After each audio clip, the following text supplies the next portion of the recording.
ભાવનગરની તો ભાવનગર જિલ્લાની ત્રણેય નગરપાલિકાઓમાં પ્રથમ અઢી વર્ષ માટે મહિલા પ્રમુખોની વરણી કરવામાં આવી છે. તળાજા નગરપાલિકામાં હેતલબેન રાઠોડ, સિહોર નગરપાલિકામાં જાગૃતિબેન રાઠોડ અને ગારિયાધાર નગરપાલિકામાં મીનાબેન બારૈયાને પ્રમુખ તરીકે નિયુક્ત કરવામાં આવ્યા છે.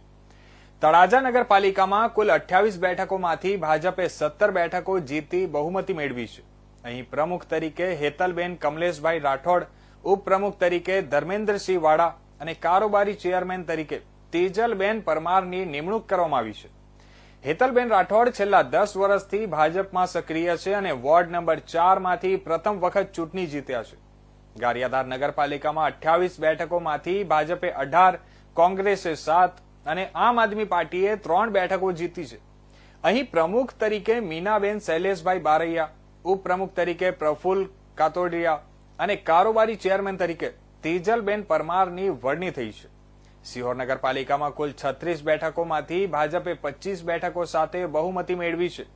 અહીં પ્રમુખ તરીકે જાગૃતિબેન ચતુર રાઠોડ, ઉપપ્રમુખ તરીકે હંસાબેન પરમાર અને કારોબારી ચેરમેન તરીકે અલ્પેશ ત્રિવેદીની નિમણૂક કરવામાં આવી છે.